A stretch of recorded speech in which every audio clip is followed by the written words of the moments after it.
I was like, what? Like, what? Like, why did this happen? Like, why this song in particular? I don't know. I just heard it like on one of my videos. You was listening on the way back. What? Nah, I just heard it on one of my videos like recently. I don't even know when or what. But I was just like, that shit hard. Oh, I know why. I'll tell you later. Yes, sir. Hey, this fan base, and I really don't even like starting like this because it's been a matter of fact. I'm gonna start the proper way. Welcome back to FPFO. I'm your host JJ. I'm your co-host Terrence. Welcome back. Another episode. It's been a minute. It has been a minute. It's been about what, like 2 or 3 weeks. Whenever we committed to Frank Reich as being our head coach. Yeah. For the next couple of years. It's been a while. But we do appreciate you guys being here. If you don't already, follow us on Instagram at 4 Panthers Fans Only, YouTube at the G2S Network, Twitter at 4 Panthers Fans Only, TikTok the same thing. And yeah, it was great to be back. It was one of those things where me and Terrence acknowledged, that we had to record this week already before shit got hectic, and it was just confirmation that it had to happen ASAP, once the news broke Friday. But we'll dive into that in a couple minutes. But how you feeling? How you doing? Long time. I feel great, honestly. Excited for the season to start. Excited for the next month or so because I know it's going to be a lot of stuff going on. Should be a lot of trades. Well, I ain't going to say a lot of trades, but I feel like if y'all know the situations that has transpired over the past few weeks, like obviously we got a lot of work to do or got some work to do. So, yeah, it's going to be an exciting next few months. And so, yeah, I'm ready to, get it in gear for next season.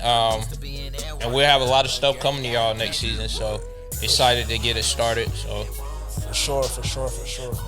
We're going to go ahead and dive into it again. Thank you guys for being here. It's an honor to be back. I'm excited to be back. I feel like we were kind of waiting to give a full podcast. Well, obviously, what we'll be working on and doing this year more so than we did last year. We're going to be segmenting the show a little bit better as far as YouTube is concerned. So obviously the full podcast will release, but then we'll chop that up throughout the week and we'll have different segments like 15, 20-minute videos or whatever may have you, just depending on how long the segment specifically lasts and the value that we add to it, obviously. But again, happy to be back. I think that where I was going originally was I think that we waited a little bit because we wanted some shit to pop off, and it was a lot of situations that we could have talked about, but for the majority of that, it was really just a lot of hypotheticals. It was a lot of hypotheticals, and obviously there are going to be some of those included in this show today, but there's a lot more things that are solidified as well. We'll touch on, the coaching staff and how that formulated over the past, 2 or 3 weeks. We'll touch on, obviously, the news that broke Friday with the Carolina Panthers now holding the number 1 pick overall in the 2023 draft. Shaq Thompson, Saturday evening, was his contract was restructured and extended. So we're going to touch on that a little bit. I know that is just that does a number on your spirit. I know that just does not make you happy at all. But just bullshit. We'll get. Is that where you want to start? I think that it's only right that we start with the number 1 pick, but I would not be opposed to going there directly. What to Shaq? Or do you want to just let's just? I'm gonna stay on track on the note. Let me see. Okay. Well, it's just because I did just see something about our cap space, and then it really just pissed me off even more about Shaq Thompson. I'll be honest. Wow, the deal that we just brought him up on that he just agreed to, that helps our cap space this year and next year. Yeah, but what would it have done to just get rid of? Shit. But here's the thing, and I told you earlier, I texted you earlier, as far as that's concerned. You sign Shaq Thompson, and yes, me and you both feel how we feel about him. You seem to feel a lot stronger about him negatively than I do. I think that he's a solid player, but at times last year he went MIA, and he just didn't really show me many leadership qualities that I know he had. Now, obviously, I can look to the previous coaching staff with Matt Rule and all of his guys that he had in the building.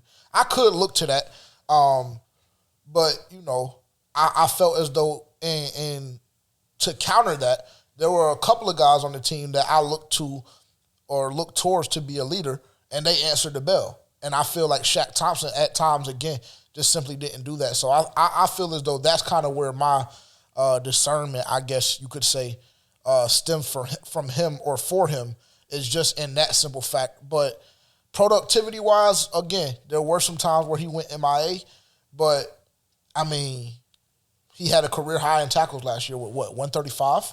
I think it was 135 or 139. Yeah. Something like that. And that's total tackles, right? Yeah, total tackles. And I mean, he was one of 8 to do that in the whole league.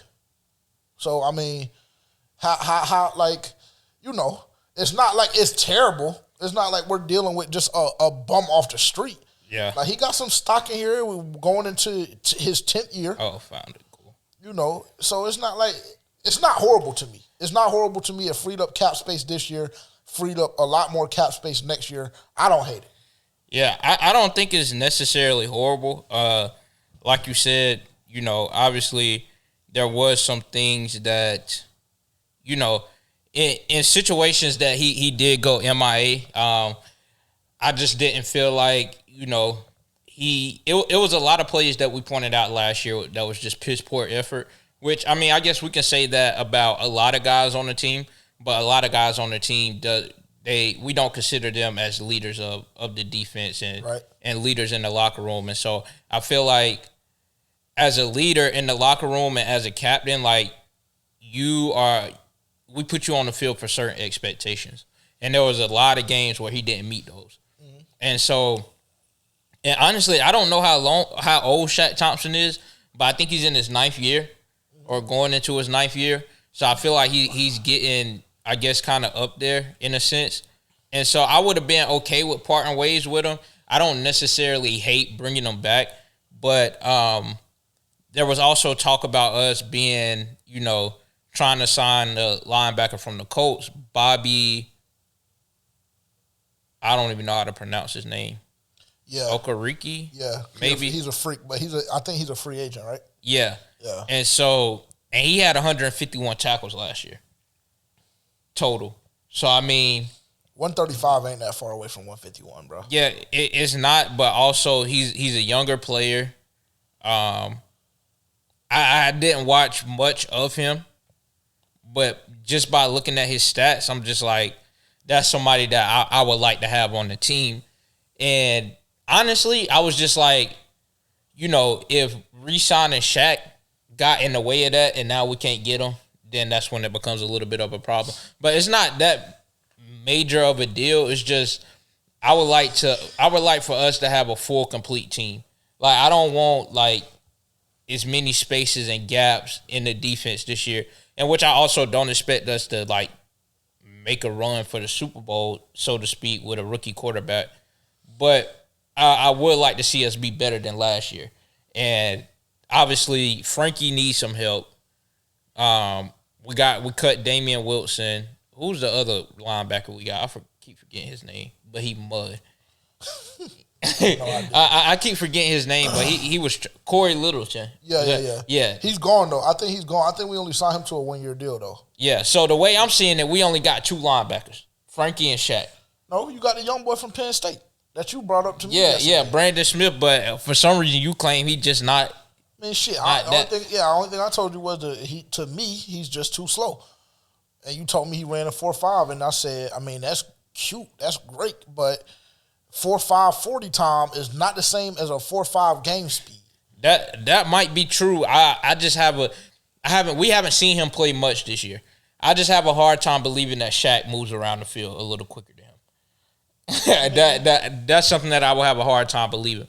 But obviously, I don't know what goes on in practice, so I don't know what he's doing and what he's not doing to not get more playing time.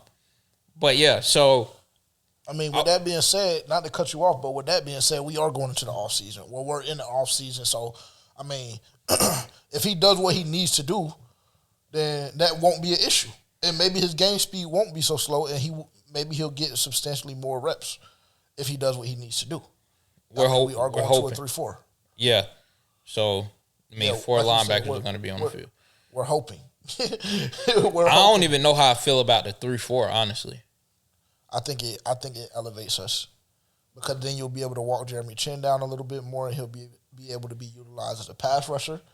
And Brian Burns needs some help, and just based on the capital that we gave up, this past weekend or this past Friday, that's gonna. I think that is gonna be beneficial. I think it. Yeah, it's just schematically. So you have 3 down linemen, and then you have the 2 outsides. Yeah, outside backer / DN. Yeah.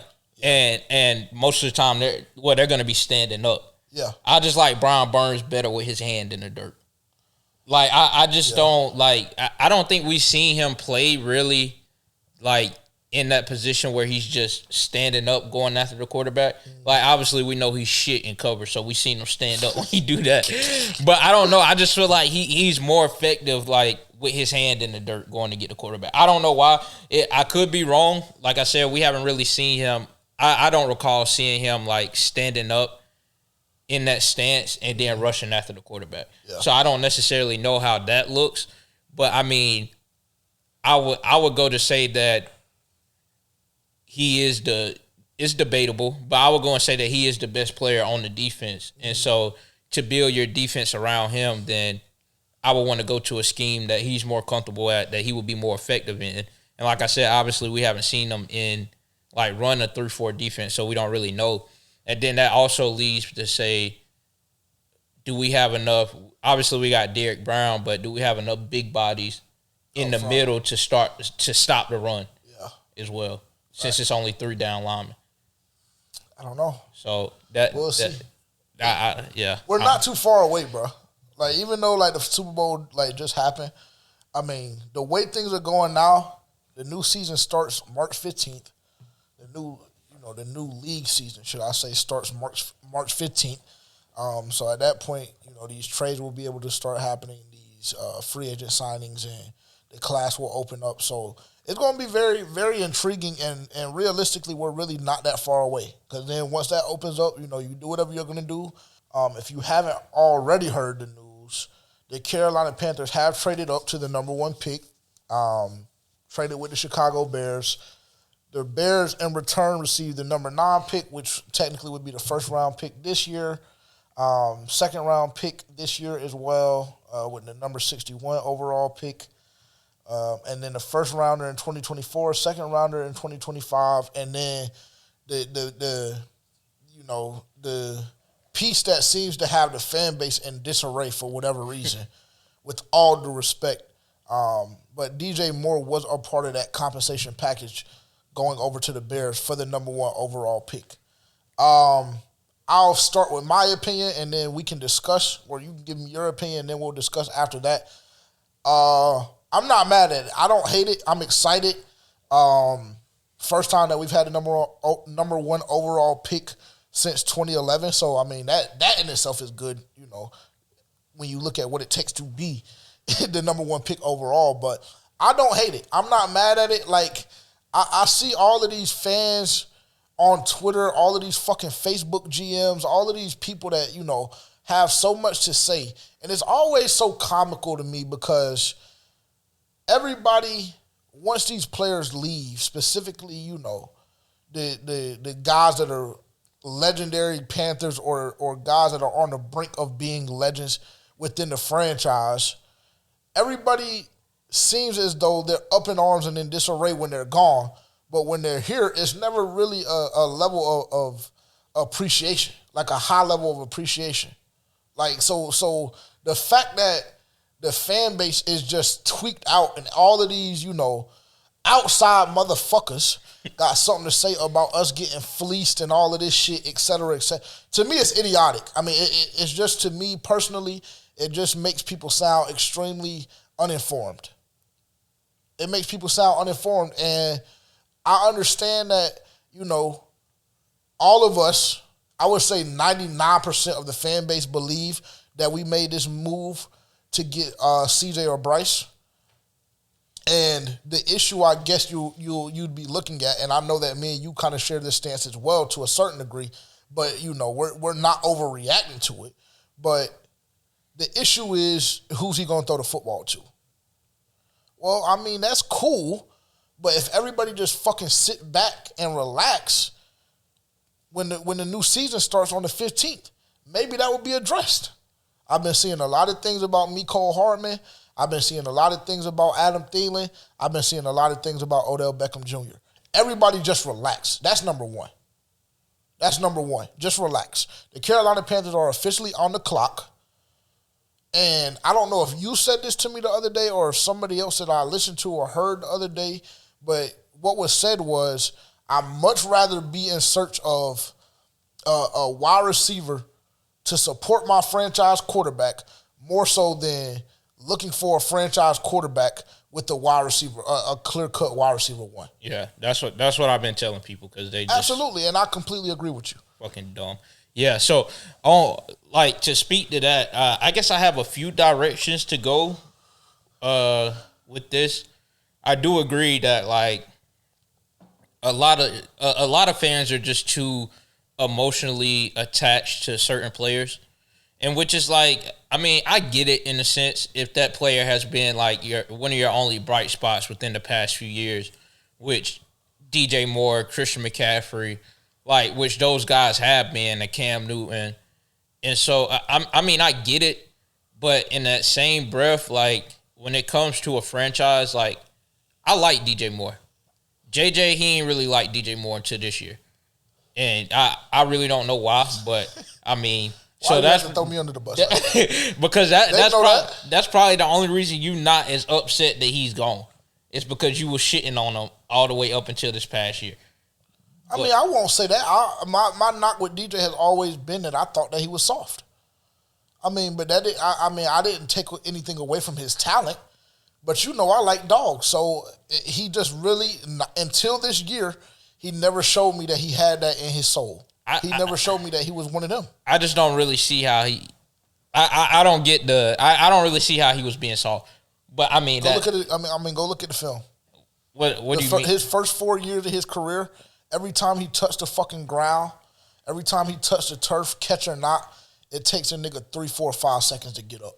Everything is always something. I mean, bro, I don't like that because that just points to your mentality to me. Like, bro, get the fuck up. Like, I don't like that shit. Because it takes him a few seconds to get up. Like, that was my issue with him before. If you're asking, that was my problem with him. I felt like DJ was soft. And I made that very clear. I mean, I stated that on this podcast numerous times. My personal life, when I talk to different Panthers fans, you included, I always say that. I felt as though the first 4 years of his career, DJ was soft. And then I came in here, actually, this was our last episode that we did. The last episode that we did, I came in and I gave him the Offensive Player of the Year because I thought he had a hell of a season, and I made it known up front on that pod that I hadn't been the biggest DJ Moore fan, his first couple of years of his career with the Carolina Panthers. I hadn't. And really it started on draft night. Like, I'll be honest, really it started on draft night because I was conflicted between him and Calvin Ridley. So already at that point, he was kind of fighting against the 8 ball with me personally. To me, it seemed like we made the correct decision with that. I would agree. I would agree. Like, hindsight is always 20/20. Do you think he was soft because he didn't like contact, like to take hits? I mean, I thought he was soft for a number of different reasons, but that was one too. I mean, because the reason I asked that is because I just watched a podcast with Stephon Diggs, and he also said, and I would say that a lot of people would say he's one of the best receivers in the league, but he was also saying, like, I mean, we don't want to take hits. Like he was like, hey, any chance I get, like, I'm getting the fuck down. Like, I'm not taking hits. Every time he does, he pop up, and he pop his shit for a second and a half, and he go into the huddle. DJ, he gonna be on the damn floor, turning, twisting, getting up, grimacing when a nigga come pick him up, help him, get up. Like, DJ just, again, his first 4 seasons with the Carolina Panthers, I was not the biggest DJ fan. So this is not a slander DJ Moore segment for me by any stretch of the imagination. Because, like I said, this year, he showed great improvement to me. Though, statistically it wasn't his best year, but he did have a career high in touchdowns. Like, I understand where people would feel that he's a great number 1 receiver. Like, me and you have discussed that on this podcast, too, with people trying to shit on him. Yeah. And saying that he's not a true number 1 wide receiver. And so now, kind of going, even deeper and further into this shit, everybody around the NFL, all these outsiders, all the national media and everything, got their fucking opinion to add on shit. Talking about we got fleeced and, we got fucked over because we had to include DJ Moore. Well, I'm sorry, where was the value, where was this value when DJ Moore was a Carolina Panther? Because if you look at any list, DJ Moore is not top 10. If you listen to ESPN, they never discuss DJ Moore as being a top tier wide receiver. So now, this fascination with this nigga is just like mind boggling to me personally. So that's why I'm telling our fan base right now, don't listen to the bullshit that these motherfuckers just spewing all on Twitter and all on ESPN and everything like that, because they don't know what the fuck is going on. They simply don't. They don't watch Carolina Panthers football. They don't understand how the team works. They don't know. They don't know. So don't listen to that shit. I was about to say, it's been pissing me off. It's simply because, when you think about it, when you break it down, it's because we're the Carolina Panthers. Absolutely. And we're just not a respected organization. Because like I was telling people as well, I'm like, y'all say that we got whored and like they robbed us and shit like that, but somebody else would have did it. Exactly. Somebody else would have paid the price. Exactly. And then I'm like, y'all don't think that we negotiated with them without trying to give DJ? I'm sure that DJ Moore wasn't in the first package that we offered. And right. So I'm like, our front office, like, of course they make questionable decisions, but they're not completely jackasses to where they're just gonna be like, oh, we just gonna give you this. Like, obviously it was some negotiation.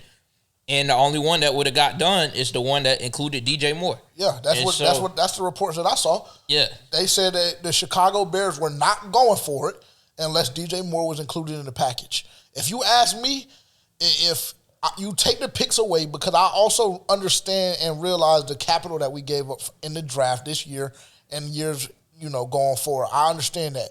But if you take that away and you just ask me, would you trade DJ Moore for the number 1 pick in the 2023 draft? You might not even have a chance to get it out of your mouth fully before I say yes. Yeah. And it's like, obviously, there's a lot of other players that, I think, like, thinking back on it, he's probably one of the only players that I would have been like, I'm okay with him going. And it's not even because, like I love DJ Moore. But at the same time, it's like, I would rather have my defense together. We got a young defensive core. DJ Moore is also, like, we're paying him a lot of money. And so the thing is, it's like, I would rather, like, us give up him to potentially find our franchise quarterback. And people don't really understand, like, people from the outside looking in, the people that I argue with on a daily basis, I don't even know why I give them my energy and time, because, like, obviously they're not looking deep into the shit like we do. But it's like we had Teddy Bridgewater, Kyle Allen, fucking Sam Darnold, Baker Mayfield, P.J. Walker, Cam Newton, like in year 12, or whatever the fuck it is for him. So it's just been a shit show at quarterback. So Absolutely. It's like, why wouldn't we put ourselves in a position to go and get our franchise quarterback potentially? Yeah. And so it was never a bad decision. It was only a robbery to people who really don't know shit, honestly. And so, and the only way that I would say that this fucks us over is if we go and do some bullshit like go get Will Levis or Anthony Richardson. Because there's also been talks of that, and I don't want neither one of them. I don't care how anyone feels about Anthony Richardson. I don't want him. Like, let's get into it. You go look at his stats, like his completion percentage, like it's fucking mud. Like, it's not even like average, it's below average. Okay. And we know that Florida is known to produce players in the skill position. So it's not like he doesn't have weapons. He has Travis Etienne, little brother. He's a fucking dog. I really don't know their receivers like that, but I know receivers who came out of Florida. Like, everybody knows that Florida is not a school that doesn't produce talent, especially in the skill positions. And so it's not like he hasn't had people to throw the ball to. And we even cut on his highlight tape. It wasn't really shit on that highlight tape that was impressive. And you agreed when you first seen it. I still agree. But then when he got to the combine, niggas just all of a sudden just fucking lost my marbles. Yeah, just lost their fucking mind. But like, I was listening to another analyst say, like, realistically, what the fuck does that help you do in the grand scheme of things in a football game? Like, Tom Brady had the highest vertical. He didn't run the fastest 40. I mean, realistically, it doesn't mean shit. You're not trying out for a fucking track and field team doing these drills. I mean, wow, who can't succeed at that? And so, like, it just doesn't. And so all of that to say, like, I would be very mad at this decision if we went and got him or Will Levis by trading down, because there has been a lot of talks. I think CBS posted something.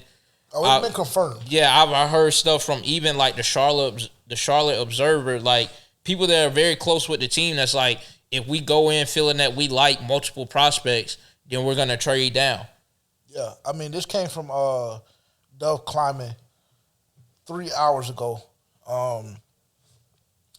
Panthers are indeed considering trading down from the first overall pick of the 2023 draft. A third report now confirms, this one from ESPN. The Athletic and Charlotte Observer reported the same, just like you just mentioned. And he ends it by saying, if they have more than one quarterback prospect they like, they could trade down. With that being said, how upset would you be if that was the decision made? And then when you give me that answer, I'm going to give you a couple of different scenarios, and we'll just kind of play it off like that. So how upset would you be if the Carolina Panthers traded away the draft capital that we just did on Friday, plus DJ Moore to gain the number one pick? How upset would you be if the Carolina Panthers moved on from that pick from now until the NFL draft? I mean, I would be in fucking flames, like, honestly. Like, and of course, it'll look like a different situation based on which quarterback we pick. If we pick Will Levis, like, I'm going to be fucking enraged. Like, I swear to God, that would send me over the fucking edge if we pick Will Levis. I would lose my shit on this podcast if we pick Will Levis. Like, I'm not even going to lie. Anthony Richardson, I won't be as mad, but I will still be mad just because I feel like he would be there at the number 9 pick. I just feel like he would. I would have to agree with you on that. And so I would just rather us not have given up our wide receiver 1 and all of these other picks when we could pick a quarterback who I think would be there at number 9. Like, I genuinely believe that. So that's what would piss me off. But if we pick Will Levis, I would be. I'm even getting mad talking about that shit. Like, even it being a fucking consideration. Like, it's just fucking really pissing me off. So, but you understand this. It's just like how you told me a couple months ago that, you know, you might as well mentally prepare for that shit to happen. You know that's in the talks. Like, you understand that's consideration because we've seen numerous reports, even towards the end of the regular season this past season, that Will Levis was very, very high on the Carolina Panthers roster or on their list for guys that they could potentially want in this year's draft. Yeah, and it would just be a completely fucking, just a terrible job of the front office by, like, doing some bullshit like that, honestly. Cool. That would really send me over the edge. Like, and I know that is a possibility, but it's one that I'm trying not to even think about because. So what happens if we move down? Because, matter of fact, let me just go into it. Okay, so we hold number 1, obviously. Houston holds number 2. Arizona holds number 3. And Indianapolis holds number 4. Seattle holds number 5. Now, I'm going to give you a couple scenarios, right? That have 2 or 3 of those teams in them, and you tell me, because obviously everything is hypothetical. What we're about to do right now is not fact based. I haven't seen any rumors at all, but it's just a hypothetical situation for us to get mentally prepared should we trade the number 1 pick, and just kind of looking at things going forward. Okay, so obviously we know the season opens on the 15th. So we don't really know what our wide receiver room looks like at this very moment. There's a couple of names, like I said earlier, to start the podcast off. There's a couple of names that are being thrown out. Again, we don't know. The Carolina Panthers haven't come out and said, that they feel any kind of way towards any of these people. I do know that they were at Odell Beckham Jr.'s personal workout the other day. I think it was Friday. Yeah. Matter of fact, that they were there. But there were also 10 other teams that were there as well. And based on the report that I saw yesterday, he's still asking for $20 million a year. Not going to fucking happen. Hate to tell you. Not from the Carolina Panthers. So, if that's the case and there is any truth to that, I just do not see us doing that. Yeah. Not for a guy that just tore his ACL. No, I mean, there's just simply no fucking way for me. Just being a fan. Here we go. Situation number 1. You trade back to number 2 with the Houston Texans because it is, just throughout the league, it's a clear-cut understanding that the Houston Texans want Bryce Young. Yeah. So situation number 1, you trade back to number 2, and in turn you get, again, it's just a hypothetical, but in turn you get your 2024 first-round pick back. You get a second this year, and that's it. So a first next year, a second year, a first next year and a second this year for the number 1 pick in this year's draft, and you only move down one spot. How does Terrence feel about that? If you get C.J. Stroud, then I'm fine. Okay. Well, what if they decide, what if all of those rumors are just 100% wrong and they decide to go C.J. Stroud and we are left with Bryce Young? I'm fine. Okay, cool. I don't go wrong with either one of those guys. And I've stated before, I think the only thing that really separates them is the size difference. C.J. Stroud is more of a NFL size quarterback than Bryce Young. But I think Bryce Young has the talent to play in the NFL. I think he's been playing against elite competition his whole college career. He played at Alabama. He's been getting coached by the greatest coach of all time in the college world. So, I don't have a problem with either one of them. Cool. I think that I probably would feel the same way. I just don't feel as strongly about Bryce Young as you do. And I think that, I don't even think I know the reason why that is just simply based on his size. I think he's way too miniature.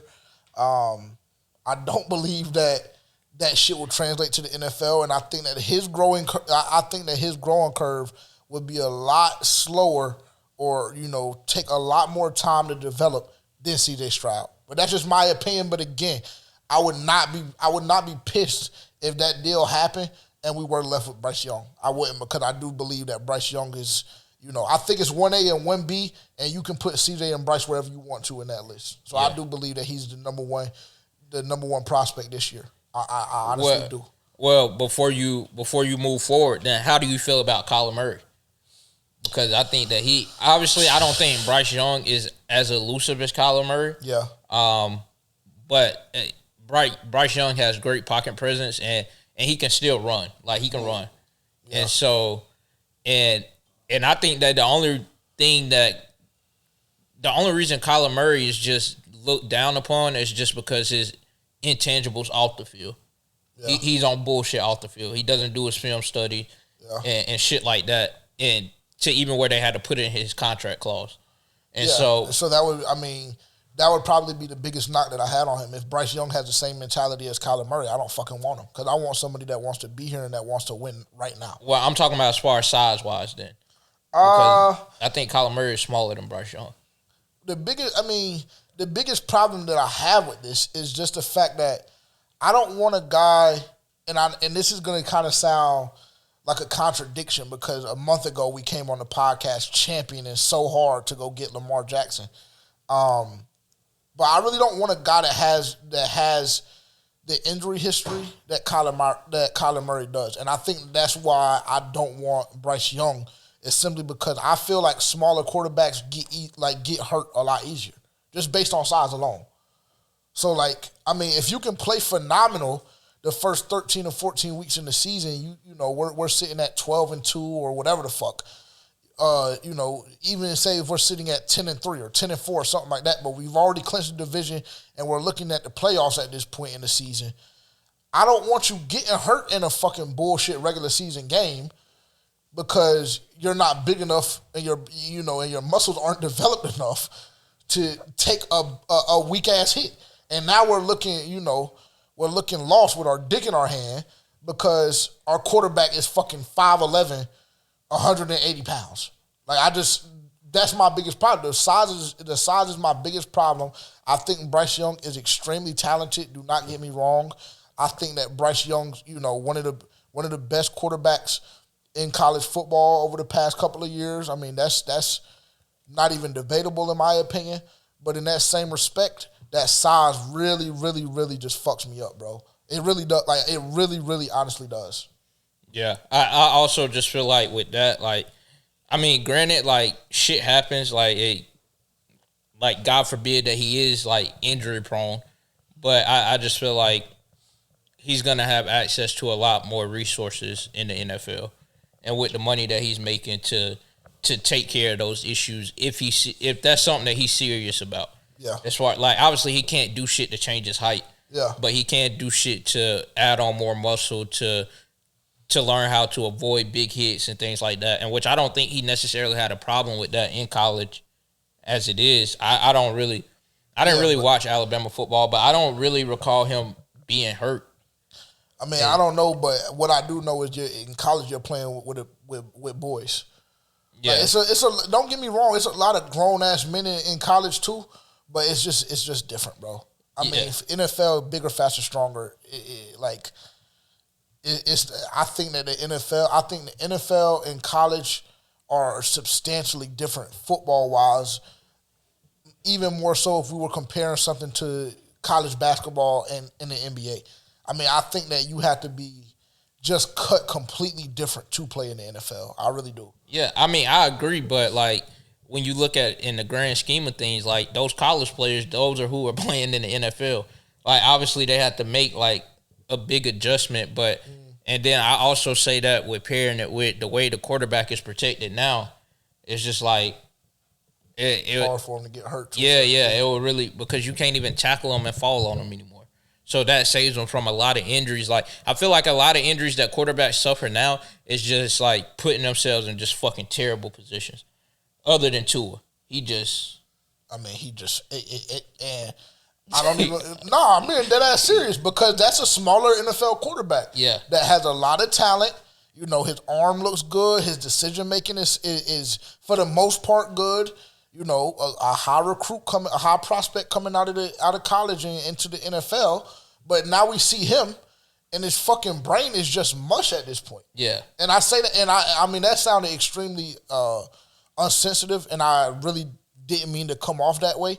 But if we look at it, he is, bro. Like this nigga is like borderline, like permanent brain damage, like for life. And not even borderline.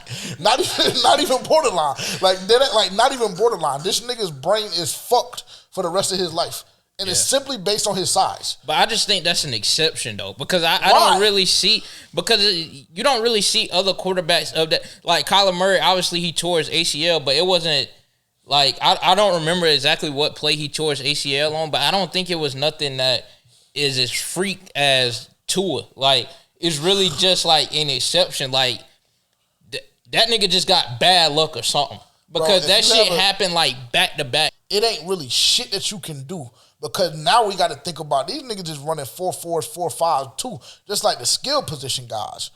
You got a nigga like that coming at you full speed and you ain't shit but about 5'10", 190, 195 soaking wet. It ain't shit you can do. Yeah. Because the only thing he got to do is wrap you up, and you're at his mercy. I mean, there ain't shit you can do. I'm not. That is true. I hate to say this. I really hate to put it all on Tua, but I mean, damn. Like at that point, it has to just be his ability, bro, or something. Because it's like now he's getting trained on how to fucking fall. Like that doesn't even make sense.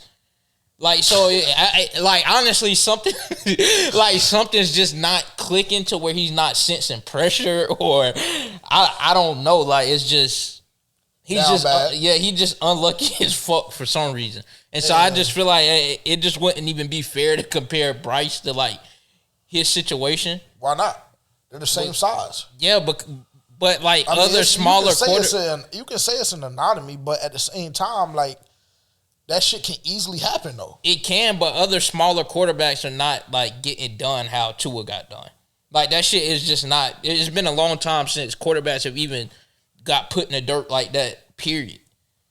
And so I don't know. I just think it's some freak shit going on with him. But yeah, I don't even know where we were at before we got there. We were doing the hypothetical situations. Oh, yeah. And Tua actually is actually bigger than Bryce Young for whatever it's worth. And you know another one of my biggest problems is the fact that this nigga wore them damn thick ass soul hokers behind the podium because he even knows that he's miniature. He knows it's going to be a problem. Tua is 6'1", 216. Bryce is 6 foot 194. So I mean, he's at even more of a disadvantage because he's way smaller than Tua. He had a lot of time to put on weight though, because I think he was even smaller than that before the combine, and he put on some weight. Well, we gonna see. So I just think with the weight room and NFL like training and stuff, like he'll be good, bro. That 6 foot shit don't phase me because as far as injury wise, because I mean, hate to say this guy's name, but he's short as fuck and just dog shit. Who? Baker. And it wasn't even due to him getting injured. Like he just really sucks. So I mean, like I don't know, bro.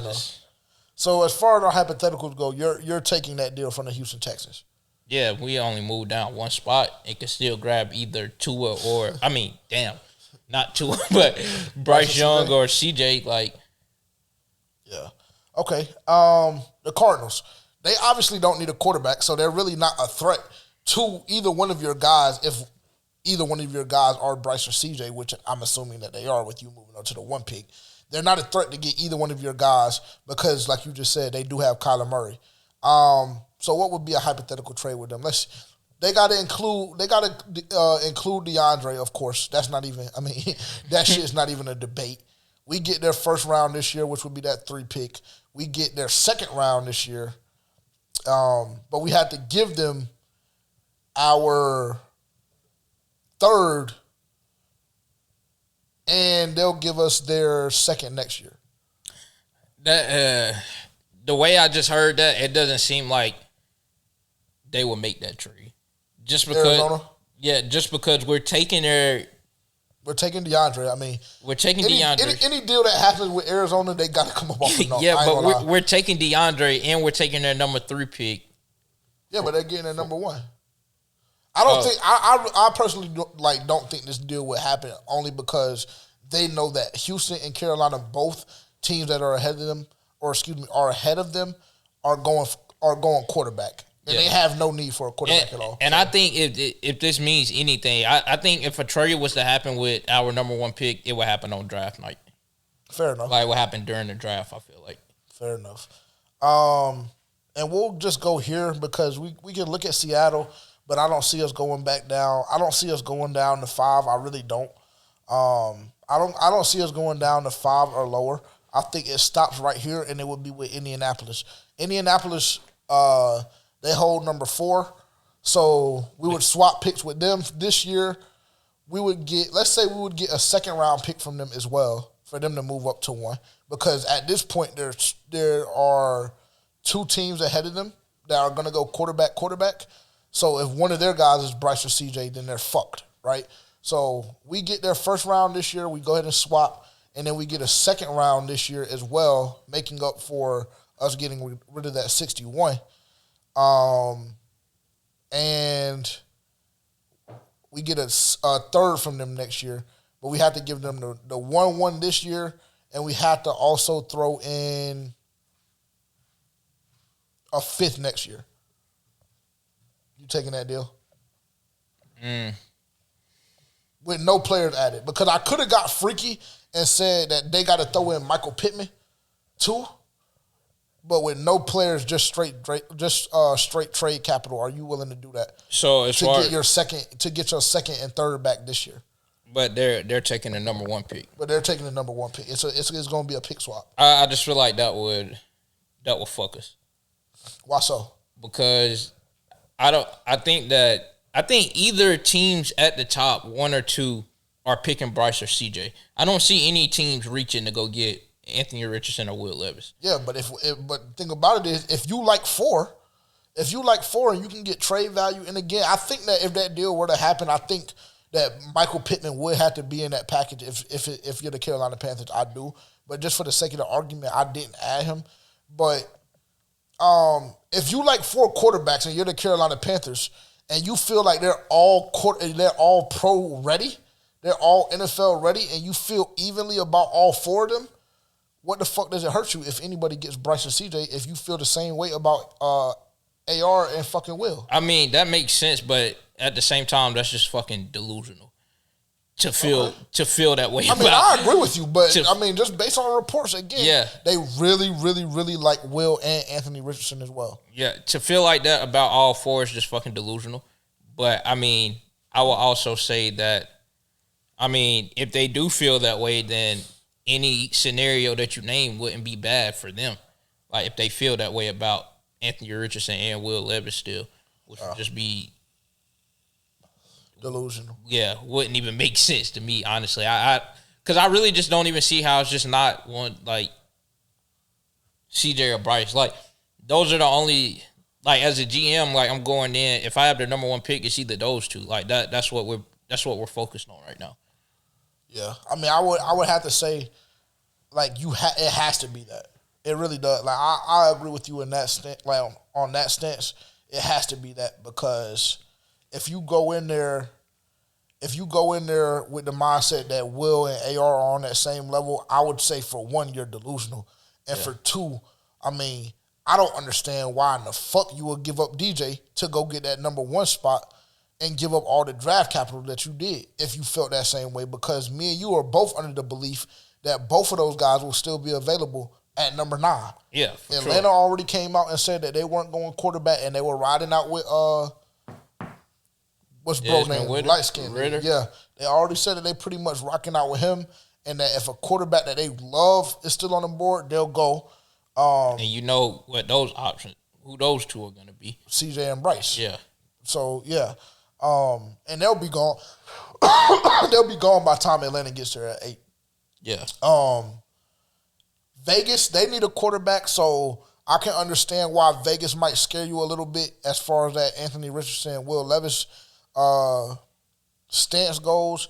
I could see why that would run you off and make you want to go up, but not all the way to 1. That doesn't scare me that much. Detroit, they have Goff. He had times where he looked like a good quarterback this season. Yeah. So I'm not saying Detroit is jumping out the window to go get a guy either. Seattle, they just signed Geno to that 4 or 5 year deal, so I don't see them going to get a quarterback. Yeah. Arizona, we know the story with them. So really, I mean, in the top 10, there's only really 3 teams that absolutely need a quarterback. There's only 3 teams. So if, again, making this whole thing come full circle, if you feel that way about all 4 of these guys, that they're on the same level, I don't understand why you gave up your number 1 receiver and all the draft capital to go up. Yeah, I don't. That just doesn't make sense. Yes, I don't know what the purpose of us trading back would be, but I would have to take a look at the compensation and what we got in return before I made an opinion or had my official stance. But I wouldn't necessarily hate it if we did. But in that same breath, like, I don't see why you give up all that capital plus DJ Moore to go up to number 1 when you're going to do the same exact shit that you would have done at number 9. The Carolina Panthers do hold the number 1 pick, and the Carolina Panthers do absolutely control the 2023 draft at this very moment. I think whatever decision is made on behalf of the organization is going to change the landscape of the draft completely. I think that a lot of teams are calling about that number 1 pick now that, it's been, vocalized that we are shopping it. And I think that affects a lot of people's draft boards if we decide to give that shit up. I do. I really do, because it'll get freaky. It really will. And I don't, I feel the same way that you feel about Will Levis. I don't think he's a pro-ready quarterback.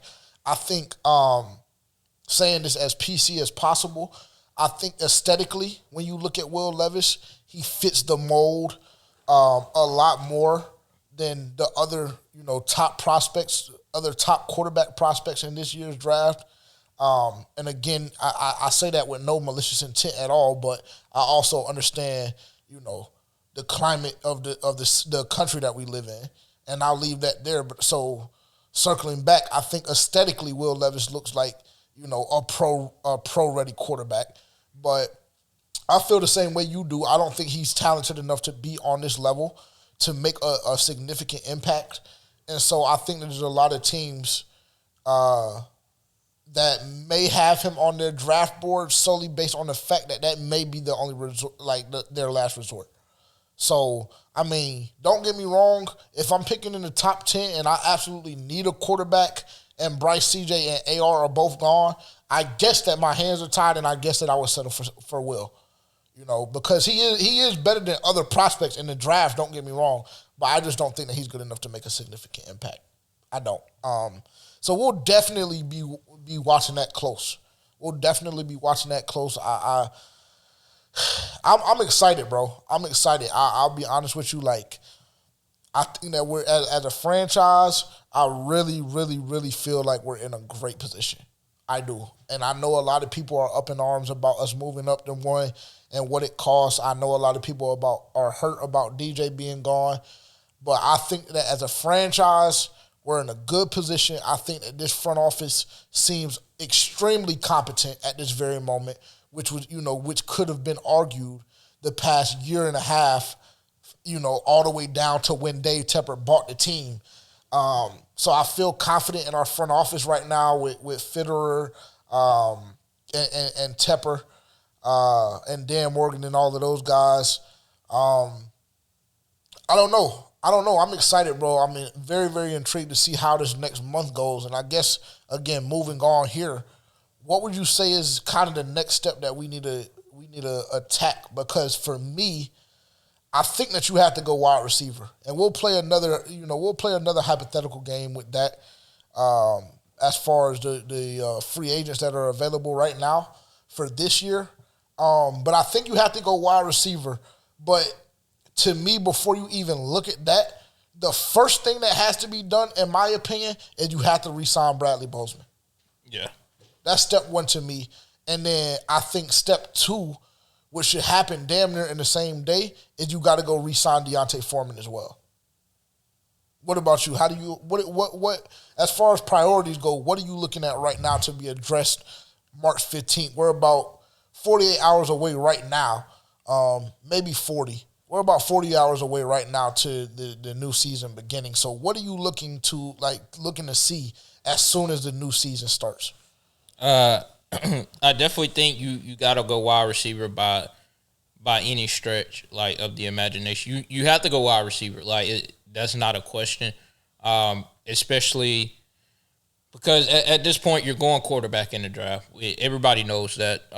Everybody knows that you just gave up your number one wide receiver and you have Terrace Marshall, Laviska Shenault, Shaw Smith, Rashad Higgins. I don't even know if he's going to be back next year. Yeah, but those are the guys that you have on the roster. And we all know that those guys aren't number one wide receivers yet, I would say about Terrace Marshall, yet.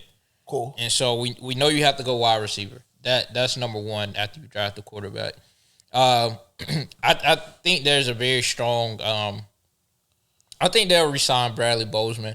And we still have a franchise tag. We haven't used our franchise tag on anyone. Yeah. I don't think.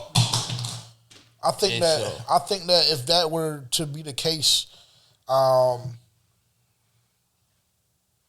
guess you could use it on him, but I just don't see. I feel like Bradley Bozeman is somebody that you have to go ahead and lock up. Yeah, I really do. I'm not gonna lie to you. Yeah. I don't know. Yeah, I would agree with that. But yeah, in all honesty, that's all I really have. You have to go wide receiver. I would say, Deontay Foreman. If you're not going, because I've seen reports where Miles Sanders is linked to us. No. Hold on. No. Deontay Foreman is going to be a lot cheaper, and Deontay Foreman, based on what he did last year alone, is a lot more valuable than Miles Sanders. Fuck no. Continue. Well, like I said, yeah, I've seen a lot of reports where Miles Sanders is linked to us. Josh Jacobs, obviously, I think he got franchise tag. Yeah. So there's not really. They have Tony Pollard. I think the Cowboys will lock him up because Zeke is complete. He got tagged, shit. I think, too. I think Tony Pollard already got tagged, if I'm not mistaken. Yeah, he's locked up, too. So he won't be leaving Dallas this year. Yeah, and so there's not really a lot of running backs in free agency that we can go and get. The way we ran the ball with Deontay Foreman last year, like that's fine with me. But yeah, you have to go find a receiver, whether that is free agency. I would really try to go after D-Hop. McCole Hardman wouldn't be bad. I just don't see him as a number one receiver either. Well, let's play the game. Let's play yes or no. And let's make it quick. No explanation, just yes or no. Should the Carolina Panthers go after these receivers? Because this is what the class looks like. And obviously, I'm going to take like the top 10 or 15. Everybody else can go kick rocks because we're looking for a wide receiver one. And these are the names that kind of fit that mold, I guess you could say, more than the others. So let's play yes or no. And like I said, just let's go quick with it. Adam Thielen. Like, should we go after him? Yes. Yes. Okay. Robbie Anderson. No. Nelson Aguilar. No. DJ Chark. No. Randall Cobb. No. Marvin Jones. I'm taking no. I mean, no, you can think. Debate. You can think. That's debatable. I don't know about wide receiver. Marvin Jones, he really came along this year, honestly. I don't know if I want him as wide receiver one. He would be a nice piece to have. But I say if you get him, you still got to go get somebody else. Okay. In my opinion. Fair enough. Julio. No. Alan Lazard. Yes. Okay. Jacoby Myers. Yes. Juju. No. Jarvis Landry. No. N'Keal Harry. No. Jamison Crowder. No. Zach Pascal. No. Marquise Goodwin. Nope. Marquise Goodwin, excuse me. McCole Hardman. Nope. Rashard Higgins. So Rashard Higgins actually is a free agent. Nope. So that answered our question. Yep, he's gone. Earlier. Richie James. Nope. Okay. I mean, so you had what, like 2 or 3 yeses? And this is Marquez Callaway. No. I know you be sack riding that nigga, but no. I'm a huge Marquez Callaway fan. I wouldn't be mad if we went after him. I think it's going to take him at least a year and a half maybe to develop, but I think his size, his catch radius, his big playability, I think Marquez Callaway is a very, very valuable piece in free agency this year. But do I think he can come in and be the number one off rip and change our wide receiver room problems? No. But I am a huge Marquez Callaway fan, and I would not hate if we decided to go him. For me, you know what my hesitation is as far as Adam Thielen is concerned. The age, the injuries, it kind of makes me nervous. But if our hands are tied, which I don't assume they will be because we do still hold the number 39 overall, and I know that the draft is extremely deep as far as wide receivers are concerned this year. Yeah. So I don't hate that route either. But we're just talking strictly free agents right now. I wouldn't necessarily hate us going after Thielen, but I wouldn't love it either. And I don't think Thielen solved your problems there because he's older, for one, and for two, we know his injury history the past 3 years. So yeah, not really budging on that. Robbie Anderson, fuck no. Keep him where he at, where jobless, respectfully. He ain't bringing shit really to any team, but a problem and a distraction. With all due respect. DJ Chark, I would say yes to. Alan Lazard, I could be convinced. I'll say that about him. Marvin Jones is going to be a no for me. He's too old. Randall Cobb, same problem. Jacoby Myers, he's up and down. Wouldn't necessarily solve your problems, in my opinion. If he did get brought in, I would say, it would have to be on a cheap deal. Juju, no. Jarvis, no. Injury problems. N'Keal Harry, I don't know. Zach Pascal is a no for me as well. Miko Hardman, I've seen a lot of fans gassing that nigga up. Nope. He ain't shit to me.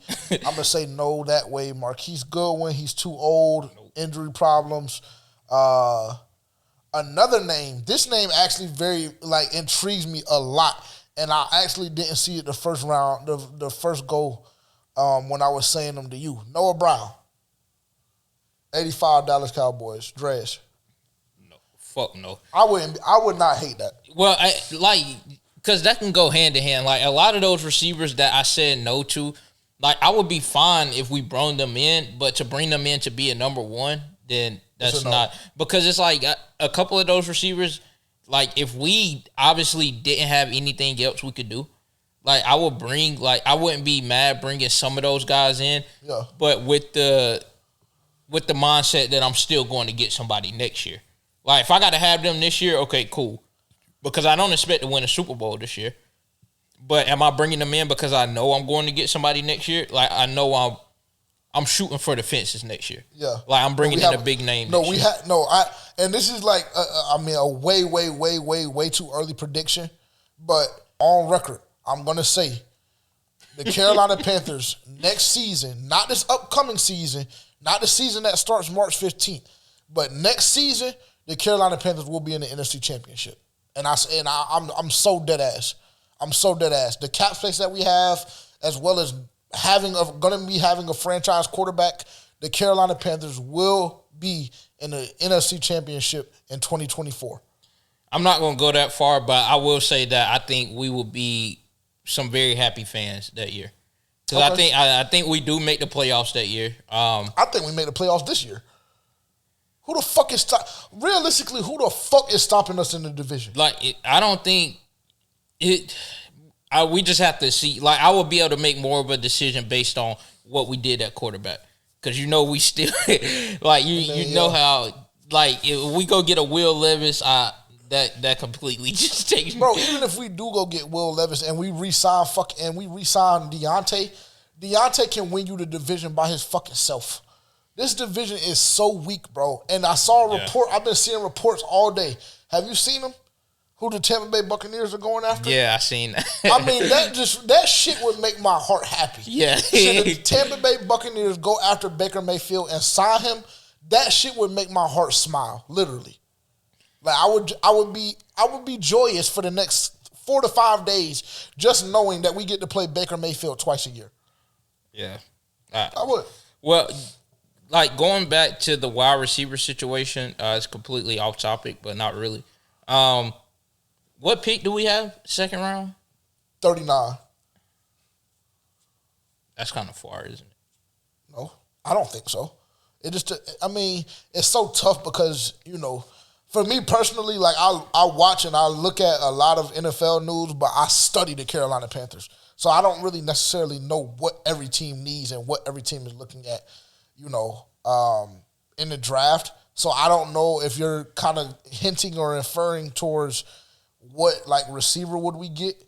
I really don't know, because I don't know what the landscape looks like as far as needs go. Yeah, I'm just saying, if we got CJ, his boy is also projected in the second round. Jackson Smith-Njigba. Yeah. Nah. That was my theory, bro. If we went and got him and paired him with CJ, that was my theory, bro. It would get fucking bad. You paired them together? Yeah, it would get bad. I'm not. That'll get very, very fucking freaky. Even if we got Buddy from Tennessee, Jalen Hyatt, whatever. Yeah. I watched him play a few games. He's a fucking dog. We're gonna have to get a tight end as well too. But I think that I would rather go. For me personally, I would rather go wide receiver in the second round before I go tight end, because I know niggas hate Tommy and I know niggas hate Ian, and I don't love either one of them.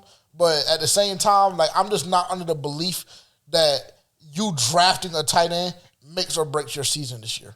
Yeah, I just simply don't believe that shit. Well, so the thing is, I've also seen that tight end from Notre Dame, white dude. Yeah. I seen that he's probably like a third rounder, so they're saying. So he could drop. Yeah, if he drops, I seen him play in a few games. He's like that, and he's big as fuck.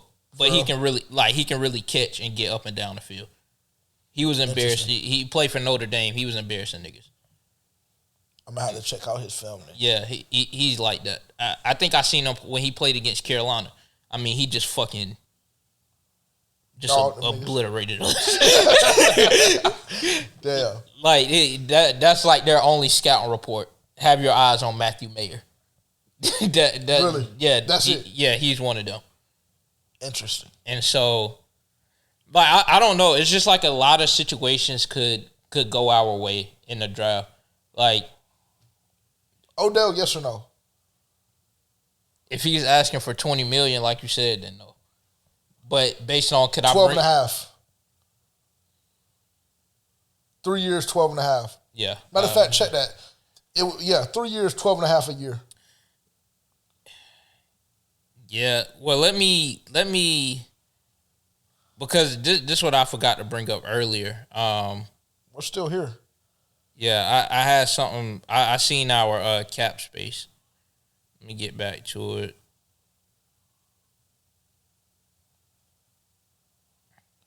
Did Matt Milano just get a new contract? Oh no, he's going. Oh, interesting.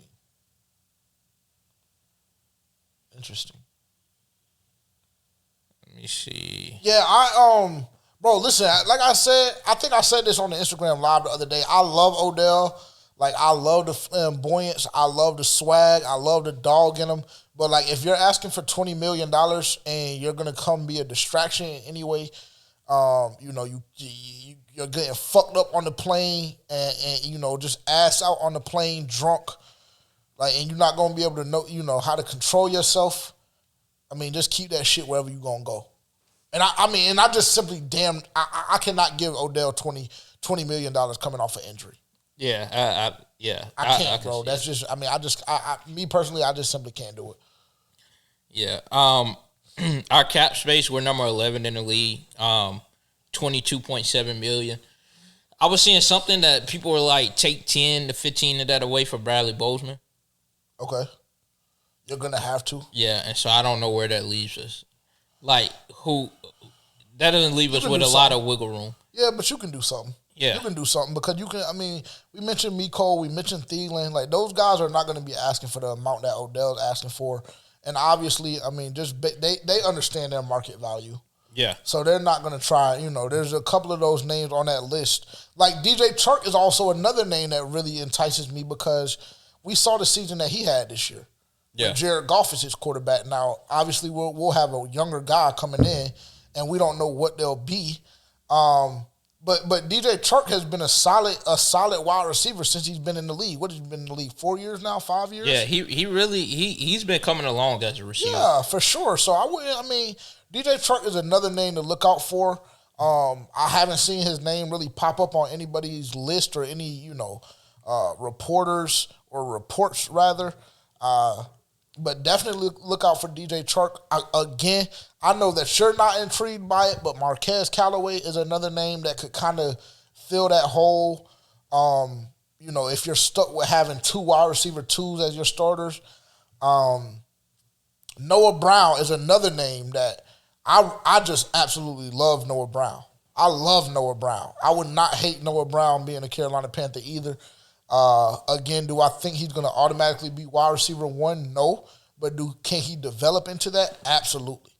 Absolutely. And then, like you said as well, like next year, like this year, I'm very excited. And this is how we'll close a little bit later on, about 5 minutes or so, we'll close with this. But this year, I understand what my personal expectation. As a matter of fact, let's just get into it. My personal expectation this year is to win a division and to win double-digit games. So bare minimum 10-7. And I don't think that you should drop any. I mean, bro, I don't think that you should drop any game in division. I really, really don't. Because we look at it, what we did this year alone, we swept New Orleans, we beat Tampa once, and we beat Atlanta once. And we could have beat Atlanta twice. And I'm not even going to bring up the reason why we why we didn't, because I forgive him, bro. So I won't even bring it up. But we really should have swept everybody in the division this year. Yeah. So my expectation this season is to sweep the division 6-0, no hesitation, to be at least 10-7, and to be in the playoffs. Yeah. That's what my expectations are this year. I see it. I definitely expect us to win the division because, I mean, Desmond Ridder, he doesn't scare me. Derek Carr doesn't scare me. If Tampa Bay gets fucking Baker Mayfield, he damn sure doesn't scare me. He makes me excited. I can't. I mean, we'll be in the building for both of them. Yeah, and Baker Mayfield today because I just know we gonna beat the dog shit out of him. Yeah. He doesn't scare me at all. I would just say it. To me, it's a little unrealistic to sweep the division, just because I mean it's division matchups, and we know how those get. Like, teams tend to play extra hard, and you know how Atlanta is. Like, yeah, them bitches. Yeah, I hate them so much. Them in New Orleans, like, I just fucking despise them. But I mean, those would be one of the games where they just have a fucking perfect game or some shit like that. Yeah, but yeah, I can see that. I do think with this coaching staff, I think that we are very capable of winning the division and making the playoffs. Like, I don't think that we'll make a crazy run in the playoffs. I do think it'll be one of those situations, bearing that everybody's healthy, like, that we won't be a team that you will want to see in the playoffs. First round. Like, I can see that. I can see us making the playoffs this year and clipping somebody. Yeah. Especially if we win the division, because then we will have a home game. Because I don't predict that we'll be a 1 or 2 seed. Yeah. So I don't believe that we'll have that bye or whatever may have you. But I mean, I could see us making the playoffs, having a home game in the bank, and clipping a nigga. Yeah. And then at that point, I mean, shit, we got momentum. And, you know, shit, I don't know who I would be afraid of in that situation. Because Philly, they had their run this year, but they're going to lose a lot. Like, I haven't really looked at a lot of Philly shit this year. I feel like they were Clippers. Why? I just feel like, honestly, Jalen Hurts is on another level. Like, fair enough. I think they were Clippers. I think the 49ers were Clippers. I think Dallas. The 49ers? For what? Why? They were Clippers, bro. Because their defense? Yes, they were Clippers. And they got Uncle Steve. I might be I might be cheerful. And just because we got a rookie quarterback, we'll have a rookie quarterback. I think they were Clippers. And if we're looking at this wide receiver core we got now, they were Clippers. But, I mean, I still don't think that any team would just, like, beat the dog shit out of us. Yeah, I don't predict that. I don't predict that happening at all this whole season. I ain't gonna lie. And maybe I'm just, like, extremely jaded and optimistic because we hold the number 1 pick right now. I mean, that could very, very well be the case. But I just don't think that niggas is just gonna be able to play us like some bitches. I don't. Because I know what this team is capable of at its core when we have a Sam Darnold or a PJ Walker behind, like, underneath center. So, like, I'll predict that whoever comes into this into the organization this season through the draft, I predict that either one of them will be better than what we had last year. And I saw how on Christmas Eve, the fucking coldest game in Panthers history, I saw how we beat the dog shit out of Detroit going into this season. I'll be honest, like, if we had to play Kansas City or somebody like that, then I'd be like, I think I know what time it is, obviously. Yeah. But I mean, okay, cool. Let's look at our opponents. And with that being said, if somehow we would have been able to pull off this number 1 draft pick and pair it with DJ Moore, like, I mean, my God, honestly, I just think we would. Then that's when I would say we would run through the fucking division and probably not lose the game in the division. I still feel that way without DJ. I don't. Like, even if we went into the bitch with Terrace Marshall and Sha and LaVisca and that was it, cool. Because who was fucking stopping Deontay? Sha, he lighting that ass, bro. Sha, Sha, I'm going to keep it to myself, but Sha just ain't shit. So we got Atlanta twice, obviously. We'll eliminate the divisional games for the purposes of this. Green Bay, to me, they're not even gonna have Aaron Rodgers next year. So I think that's a W. And it's very hard. Like, it's way too early to be doing this shit. It's way too early to be doing this shit. So I just know I'm setting myself up to be hung on a damn cross, but I'm still gonna do it anyway. Green Bay, think we'll dog them bitches. Houston, I think we'll dog them bitches. Chicago, DJ really might have DJ really might have something for JC Ash, but I'm gonna love seeing that matchup for sure. I'll say loss against Chicago just because Justin Fields and they pair him now with DJ. But again, that's another very winnable game in my opinion. They really have nothing that scares me. I don't think there'd be shit, honestly. And I wouldn't disagree with you if that was your stance. I wouldn't. I just saw us dog Detroit this season, so them bitches damn sure don't scare us, especially not inside. Jacksonville, that's gonna be a tough one. That's gonna be a tough one. I think that we'll probably lose that game. Just because Trevor Lawrence will have another year of experience under his belt. We know the receiving core that they have. Their defense looked really good going into the playoffs this past year, so I think that may be a loss.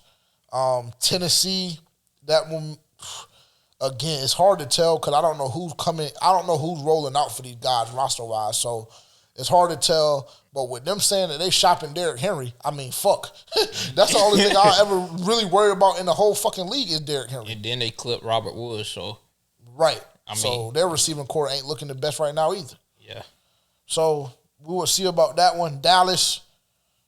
That's debatable. I don't know because I think that Dallas going into the season will have Stephon Diggs on their roster. And if that's the case, then I it's hard for me to see really anybody in the NFC fucking with them. Honestly. I don't know where you got that from, but. Oh, no, that's about damn near confirmed. Really, I'm putting y'all on game right now, bro. Stephon Diggs will be a Dallas Cowboy. He's not going to Dallas. Stephon Diggs will be a Dallas Cowboy. I'm here to tell you he's staying with Buffalo. Stephon Diggs will be a Dallas Cowboy. I'm telling you. But again, I mean, it's hypothetical, but I'm telling you Stephon Diggs will be a Dallas Cowboy. And the only reason I'm saying he's not because I just watched the interview with him. That shit is fine.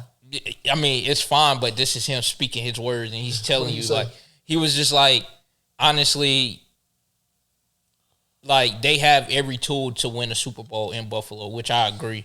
He was like, it just comes down to execution-wise. Okay. And so I just feel like he feels strongly about that, and I just think Buffalo will clip the fuck out of Dallas. Only thing I'm telling you is that Stephon Diggs no longer follows the Buffalo Bills, no longer follows anybody from the Buffalo Bills, no longer has anything Buffalo Bills related on his Instagram, and he's followed like 20 fucking Dallas Cowboys players as well as the Dallas Cowboys official Instagram page. Well, you do with that info that you want, but that to me registers Stephon Diggs will be a fucking Cowboy this year. So Dallas, I think Dallas will be very, very hard to fuck with in the NFC as a whole. So I'm going to count that as a loss, which I hope that we win because we will be in attendance for that without question. Miami and Seattle. Miami did just get Jalen Ramsey this year, and with the fucking wide receiver room that we have right now, I mean, damn, nigga, we might pass the football for 150 yards that week. I'm going to count that one as a loss. Yeah, man, it's Xavier Howard. God. Yeah, exactly. So I'll count that one as a loss, like, even more. We clipping Seattle. And we're going to dog the shit out of Seattle.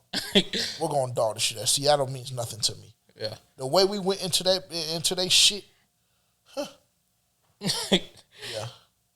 No fear. I don't know, bro. I feel very, very, very good in closing here. I feel very good about this season. I'm excited again, bro. Like I understand, fans being upset with having to give up DJ Moore plus the first round pick swap this year, the first round pick next year, the 2020. Like, bro, I understand that shit. And I kind of, like, again, the casual fan, I expect it from. I respect overreactions from y'all casuals. Like, really, I really do. Honest to God, so I really don't hold it against you. I do. But this franchise, in closing, this franchise is in good hands.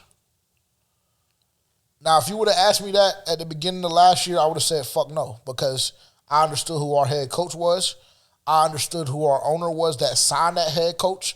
I understand that it seemed to me that Scott Fitterer really, I don't know, seemed like he was playing shit soft and scared and slow.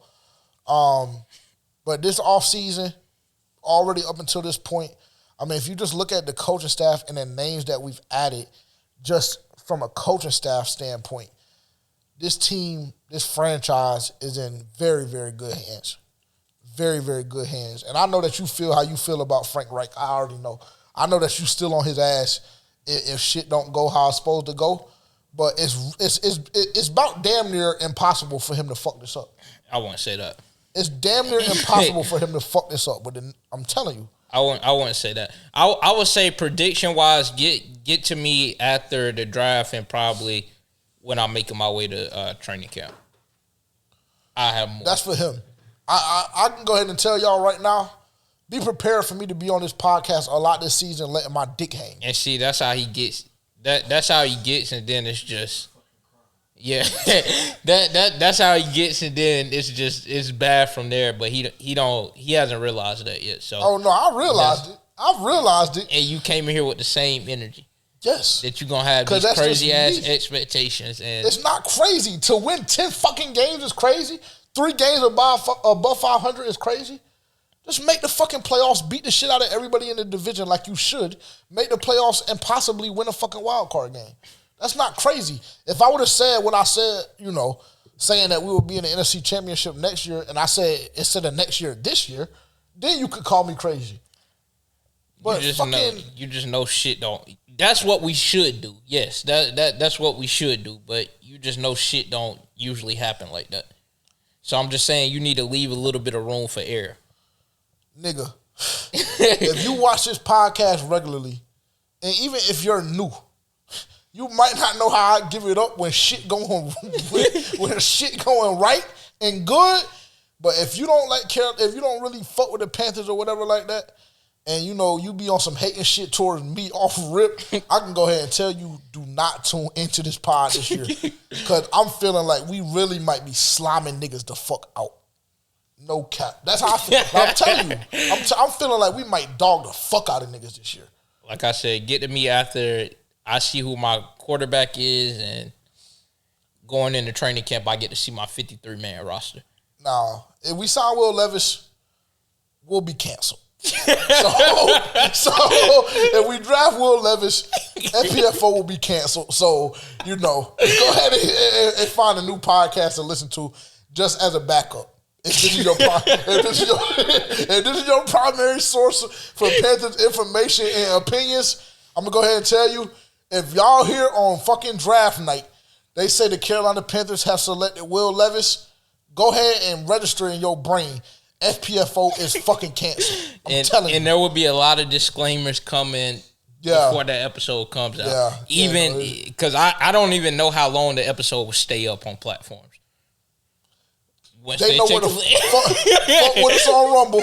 We'll be up and kicking and live on Rumble because Rumble don't take shit down. Yeah. They don't take nothing down. We'll be on Rumble. And that's the only place we'll be because Spotify, Apple, YouTube, all the niggas. I'm telling y'all now, we will be shut the fuck down because we'll just be in complete disarray. It'll be a very, very bad day. And honestly, what I've learned about this fan base is they like when we tweak out. Yeah. So that shit really they will be loving that shit and eating that shit up, but really we will really, really, really, really be hot. I won't be having a good day. I would go ahead and tell you that would not be my best day coming in this bitch. Oh my God. That'll be some shit that I don't even know if we will be able to release because how bad it might impact our personal lives based off the stuff that I might say on the episode. So, unfortunately, I agree with you because I think I know that it'll get that bad. Yeah, because I'm not gonna hold back because I know I'll be saying some wild shit on this podcast, but if I said everything that came across my mind, we would have been canceled after week 1 last year. Yeah. So, Dave, Scott, Dan, if y'all have any any place in your heart for FPFO, do not draft Will Levis. Because really, I might take a trip to the bank And then, now we talking about something completely different. Yeah. If y'all, have any logical bone in y'all's fucking body and brain, or brain doesn't have any bone, so I'll just say nevertheless, Will Levis should not even be on the radar. Yeah. It should be Bryce, AR, or CJ. I'm even have something to say if we draft Anthony Richardson. I ain't gonna lie. Yeah, but that's okay, because I'll balance you out, because I'm not gonna hate that. Well, I'm not gonna hate it. I mean, shit, because it gives us options. And then to like 4 quarterbacks and not include Hendon Hooker in that, because do I think he's better than Will Levis? Yes. On the fuck ACL. Yeah, that's what I was about to say. He just tore his shit. Well, I'd rather have him than Will Levis. I'm not gonna lie. Will Levis is dog shit, bro. Will Levis is dog shit. Will Levis is ass. I really just cannot wait for him to get in the league and for him to actually start playing. Cause I'm tired of hearing about that motherfucker. Cause I don't know where the excitement around his talent is coming from. It's him, bro. For some reason he just hypes himself up. Like he be talking his shit. Let the Carolina Panthers back and watch how I act. Appreciate y'all tuning in. It's been another episode of FPFO. Again, follow us, 4 Panthers Fans Only, Instagram, Twitter, TikTok, at the G2S Network, on YouTube, Spotify, Apple. You can find us, 4 Panthers Fans Only. And yeah, it's great to be back. I don't know when we'll be back in here recording, but we'll continue to give you guys good content. And again, we still have a lot planned for this offseason that's still in motion. We possibly may be in Kansas City watching the Carolina Panthers pick number 1 selection. So we'll see. We got a lot, like I said, we got a lot of content planned, and I'm excited. Oh yeah, appreciate y'all for tuning in. Thank you for all the support. I know it's been a while, but like you said, we coming with a lot of content this upcoming season. So this is the place you want to be. If you're not tapped in, you want to be tapped in next season. For sure. Appreciate y'all. Peace. I know I ain't living right. Pray God don't send me to hell. Yeah. Whoa. Oh.